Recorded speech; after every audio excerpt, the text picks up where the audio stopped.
Hello friends, அஸ்ஸலாமு அலைக்கும். Welcome to my channel as Tamil. நான் உங்கள் சாய் ராஷிக். இன்றைக்கி நம்ம சேனலில் இந்த சம்மருக்கு ரொம்ப தேவையான ஒரு வீடியோ தாங்க பார்க்க போகிறோம். இந்த மாதிரி நீங்கள் ஒரு முறை செஞ்சு வச்சுக்கிட்டிங்கன்னா அடுத்த வருஷம் சீசன் வர வரைக்கும் தர்பூசணி ஜூஸ் வந்து குடிக்க முடியும். ஸோ எப்படி செய்கிறதுன்னு பார்க்கலாம் வாங்க.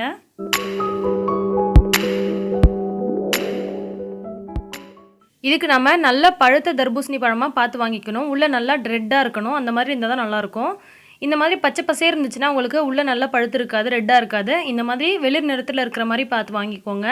அதுதான் உள்ளே நல்லா வந்து நமக்கு நல்ல டார்க் கலராக இருக்கும்.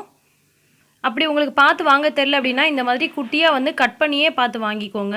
நல்லா வந்து கலராக இருக்கிற மாதிரி, அதுதான் நல்லா இனிப்பாகவும் இருக்கும். இப்போ இது வந்து நல்ல பெரிய பழமாக இருக்குது. ஸோ இதில் பாதியை மட்டும் நம்ம எடுத்துக்கலாம்.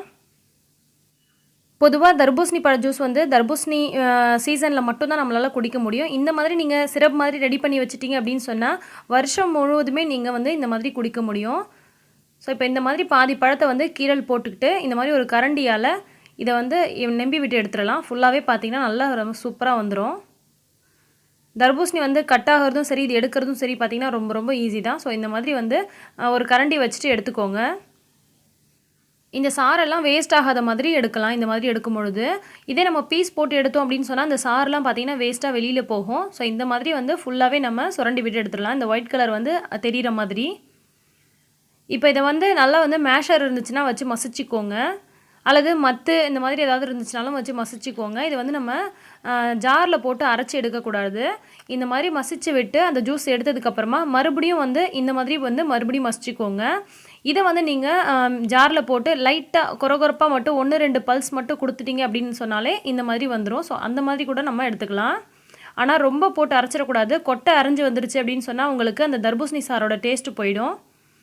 பாருங்கள், இந்த மாதிரி நம்ம சாறு மட்டும் தனியாக எடுத்து வச்சுருக்கோம். இதை வந்து இந்த மாதிரி ஃபில்டர் பண்ணி எடுத்துக்கோங்க. இது வந்து நமக்கு 1 லிட்டர் அளவுக்கு கொஞ்சம் கூடவே இருக்குது. இப்போ நம்ம எடுத்து வச்சுருக்க அந்த தர்பூசணி சாறு எடுத்துருக்கோம். அந்த 1 லிட்டர் அளவுக்கு சாருக்கு 1 கிலோ அளவுக்கு நமக்கு சர்க்கரை தேவைப்படும்.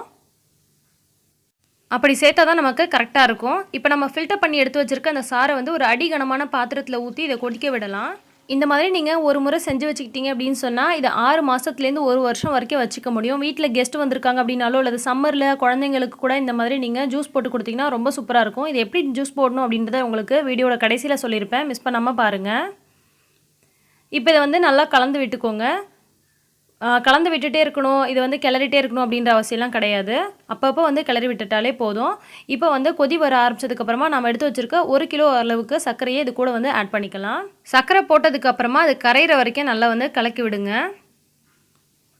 இல்லைன்னா அடி பிடிக்கிறதுக்கு சான்சஸ் இருக்குது. ஸோ வந்து அந்த சர்க்கரை கரையிற வரைக்கும் மட்டும் நீங்கள் இந்த மாதிரி கலந்து விடுங்க. அதுக்கப்புறமா அடிக்கடி நீங்கள் கிளறி விட்டாலே போதும். ஃபுல்லாக வந்து கை விடாமல் கிளறிட்டே இருக்கணும் அப்படின்ற அவசியம்லாம் கிடையாது. இந்த சிரப் வந்து நமக்கு ரெடி ஆகிறதுக்கு சுமார் ஒரு 20 நிமிஷம் ஆகுங்க. ஸோ அது வரைக்கும் நீங்கள் பொறுமையாக வெயிட் பண்ணி தான் இது நீங்கள் காய்ச்சி ஆகணும். சர்க்கரையில் இருக்கக்கூடிய அழுக்கெல்லாம் இந்த மாதிரி உங்களுக்கு பிரிஞ்சு வரும். இதை மட்டும் நீங்கள் இந்த மாதிரி ஒரு ஃபில்டரால் வடிகட்டி எடுத்துக்கோங்க. இது வந்து நல்லா கொதிக்கணும். ரொம்ப வந்து சிம்லேயோ அல்லது மீடியம் ஃப்ளேம்லேயோ வைக்காமல் கொஞ்சம் ஹை ஃப்ளேம்லேயே வச்சு நல்லா இந்த மாதிரி அடிக்கடி கலந்து விட்டுட்டே இருங்க. அப்போ தான் நமக்கு சிரப் வந்து கொஞ்சம் சீக்கிரமாகவே ரெடி ஆகும். சர்க்கரை சேர்த்ததுக்கப்புறமா தர்பூசணி சிரப் வந்து ஒரு பாதியாக சுண்டி வரட்டும். சுண்டி வந்ததுக்கப்புறமா இதில் நம்ம ஒரு 1/4 டீஸ்பூன் அல்லது 1/2 டீஸ்பூன் அளவுக்கு மட்டும் லெமன் சால்ட் ஆட் பண்ண போகிறோம். லெமன் சால்ட் இல்லை அப்படின்னு சொன்னால் ஒன்றும் பிரச்சனையே கிடையாதுங்க. ஒரு பாதி எலுமிச்சை பழத்தை மட்டும் இதில் கொட்டை இல்லாமல் பிழிஞ்சு விட்டுக்கோங்க. லெமன் சால்ட் இருக்கிறவங்க லெமன் சால்ட் சேர்த்துக்கோங்க. அப்படி இல்லாதவங்க எலுமிச்சை சாறே சேர்த்துக்கோங்க, போதுமானது. இது ரெண்டுமே வந்து உங்களுக்கு ஒரே மாதிரி தாங்க. அதை எதுக்காக நம்ம சேர்க்குறோன்னு சொன்னால் இந்த சிரப்போட கன்சிஸ்டன்சியை அப்படியே மெயின்டைன் பண்ணுறதுக்கும் இது ரொம்ப நாளைக்கு கெட்டு போகாமல் வச்சுக்கிறதுக்கும் தான் இது ஹெல்ப் பண்ணுது. ஸோ லெமன் சால்ட் சேர்த்து ஒரு 10 நிமிஷம் கொதிக்க விட்டதுக்கப்புறமா நமக்கு தேவையான அளவுக்கு கன்சிஸ்டன்சி வந்துருச்சுங்க. பாருங்கள், இந்த மாதிரி நமக்கு லைட்டாக வந்து அந்த லிக்விட் வந்து கொஞ்சம் கெட்டியான மாதிரி இருக்கும். இது நல்லா ஆறுனதுக்கப்புறமா தான் உங்களுக்கு தெரியும். இப்போ பார்த்தீங்கன்னா ஒரு 1/2 மணி நேரத்துக்கிட்ட நான் ஆற வச்சுட்டேன். ஆற வச்சதுக்கப்புறம் பார்த்தீங்கன்னா நமக்கு இந்த மாதிரி ஒரு கன்சிஸ்டன்சிக்கு வந்துடும். இதுதான் நமக்கு பர்ஃபெக்டான ஒரு கன்சிஸ்டன்சிங்க. இப்போ இதை நம்ம ஃபில்டர் பண்ணி அப்படியே ஸ்டோர் பண்ணிக்க வேண்டியதான்.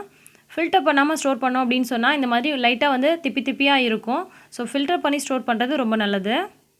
இப்போ இதில் நமக்கு 1 லிட்டருக்கு மேலே வந்து நமக்கு இந்த சிரப் கிடச்சிருக்குங்க. இதை வந்து இந்த மாதிரி ஒரு ஃபனல் வச்சு ஒரு கண்ணாடி பாட்டிலையோ அல்லது ஏதாவது ஒரு பாட்டிலில் நீங்கள் ஸ்டோர் பண்ணி வச்சுக்கிட்டீங்க அப்படின்னு சொன்னால் இதை ரொம்ப நாளைக்கு வரைக்கும் நீங்கள் ஃப்ரிட்ஜில் வச்சு யூஸ் பண்ணிக்க முடியுங்க. ரொம்பவே டேஸ்ட்டாக இருக்கும். தர்பூசணி நல்லா கலராக பார்த்து வாங்கிக்கிட்டிங்கன்னா நம்ம வந்து எந்த விதமான கலருமே ஆட் பண்ண தேவையில்லை. இதுவே நல்லா சூப்பராக நமக்கு எப்படி வந்து நல்லா டார்க்கான கலராக இருக்குது பாருங்கள்.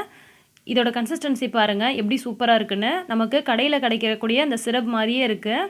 கடையில் கூட உங்களுக்கு தர்பூசணி சிரப்லாம் நிறைய இடத்துல வந்து கிடைக்காதுங்க. ஸோ இந்த மாதிரி நீங்கள் ரெடி பண்ணி வச்சுட்டிங்க அப்படின்னு சொன்னால் சூப்பராக வந்து நினச்சப்பெல்லாம் இந்த சம்மருக்கு நீங்கள் ஜூஸ் போட்டு குடிக்க முடியும். இப்போ தர்பூசணி சீசன் தான், ரொம்ப ரொம்ப கம்மியான விலையில் விற்றுட்ருக்காங்க. ஸோ இந்த மாதிரி நீங்களும் வாங்கி ட்ரை பண்ணுங்கள். இப்போ வந்து இது எப்படி ஜூஸ் போடுறது அப்படின்றத பார்த்துடலாம். இப்போ ஒரு டம்ளரில் 2 டேபிள் ஸ்பூன் அளவுக்கு மட்டும் நம்ம எடுத்து வச்சுருக்க அந்த தர்பூசணி சிரப்பை இதுக்குள்ளே ஊற்றிக்கலாம். ஐஸ் க்யூப்ஸ் உங்களுக்கு விருப்பப்பட்டால் சேர்த்துக்கோங்க. நான் வந்து ஒரு 4 ஐஸ் க்யூப் மட்டும் சேர்த்துக்கிறேன். அரை லெமன் வந்து இதில் புழிஞ்சு விட்டுக்கோங்க. 4 புதினா இலை இருந்துச்சுன்னா சேர்த்துக்கோங்க, இல்லைன்னா பிரச்சனை இல்லை.